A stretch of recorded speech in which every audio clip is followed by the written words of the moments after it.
Hello, dear students. I am Samir Velankar. I welcome all of you to this 10th video on recursive functions in C. In this video, we are going to see GATE 2016 question asked on recursion.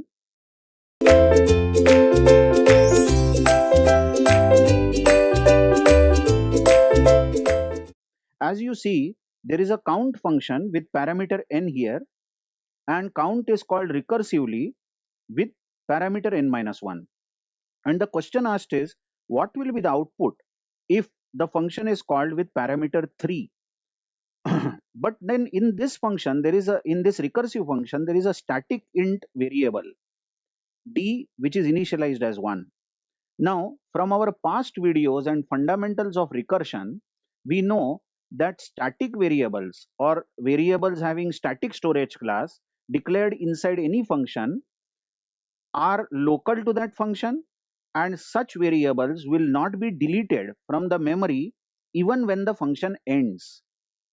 So what I generally do while working on this such static variables is that I generally keep this static variable count aside here, d equal to 1, and say that this variable will stay alive even when the function ends. And whenever a function is invoked again, whenever the same function is invoked again, the previous value of the variable will be used. So I hope you remember these fundamentals about static variable. Okay, let's see what happens when count 3 gets called. So we will as usual show working. Count is running, the function with parameter n. You notice that the parameter is int n and this n being 3. Now if you run the function, there is a static variable declared here. D is 1. So I have set that D aside. Then next line is printing the value of n. So the first output is going to be I'll write it here. First output is going to be 3 because n is 3. The next line is printing D and D is 1. So the next output is going to be 1. Now we are going to increase this static storage class variable by 1. The D++ will make D equal to 2. Next line is checking is n greater than 1. Now you notice in this function, the parameter n, here the pointer, check the pointer, is 3 and 3 is greater than 1. So count gets called recursively. So I'll just show this count is calling count recursively with the parameter n minus 1, that is 2. So here the parameter n passed is going to be 2. Let's start this function all over again with this parameter n being 2. Okay, read the function carefully now. Inside the function, there is a static variable d declared. Now, don't make a mistake. I hope you have seen the earlier videos which taught us the fundamentals of function, storage class and all that. Having not seen that, my suggestion is you first visit that video on storage class and try to understand what is static variable and then come back to this video again. What I was up to is that this n here is 2 and the function starts all over again. Now there is a static declaration, but this static declaration will be ignored because last time the d which was made equal to 2 is still there in the RAM, is still there in the memory, and static variables stay alive for consecutive calls to the function. So d is not 1. Don't read this as again d is declared, again d will become 1. No, last time, whatever happened, last time this d was saved.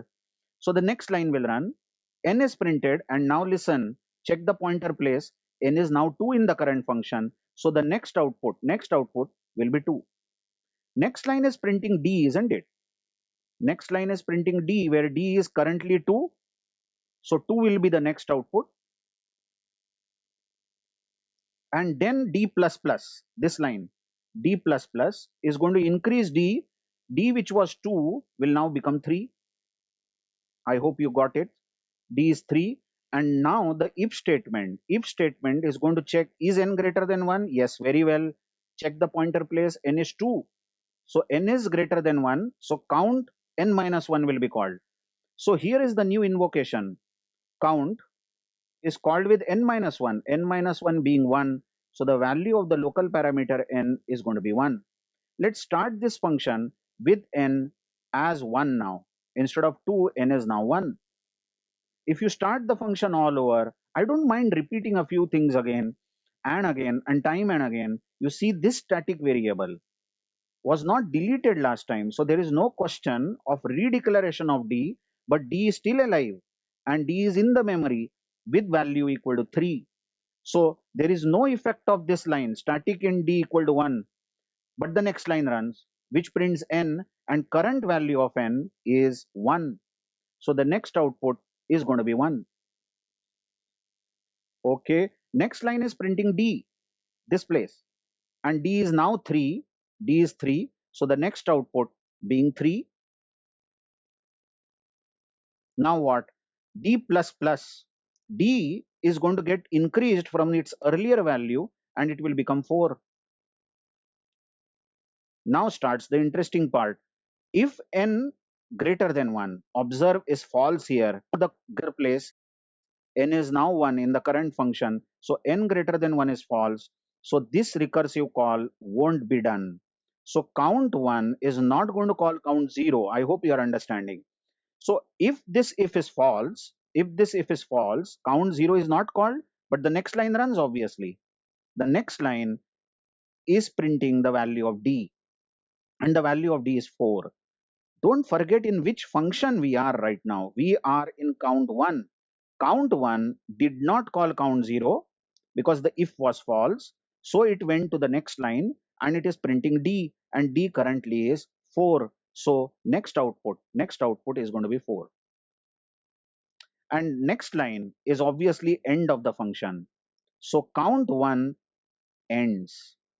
If count 1 ends, the calling function resumes, which is count 2, where n was 2. And you recall from where did count 2 leave last time? Count 2 actually left last time from this place, because if was true, isn't it? If was true in count 2. So it went with 2 minus 1, it called count 1. So when count 2 will resume, when this function resumes, it will resume from the next line here. So it is going to continue its work after the if. After the if, it is going to print D, and D is still 4. You notice that all functions are sharing the same static variable. So the changes made by the earlier or the any function will be seen by the other functions. So here also D is 4 and 4 will be printed. Well, after printing D, the function ends. That means count 2 is going to end, which will resume count 3. I'm so sorry. Count 3 will resume, and count 3 obviously will resume with printf. No need of repeating the same point again. And D is 4, so 4 will be printed. That will finish after printing D, will finish the function. So count 3 also finishes, resuming main, and main also ends. So option A has to be correct, which is printing 3 1 2 2 1 3 4 4. That's the output we have confirmed here. Well, I did not show all the outputs here, by the way, but if you want to see all the outputs, I am erasing this slate. You can always take the video back and see the explanation again, but the other options were not matching, and the option A is correct according to me, and I feel that you also feel the same. Thank you very much.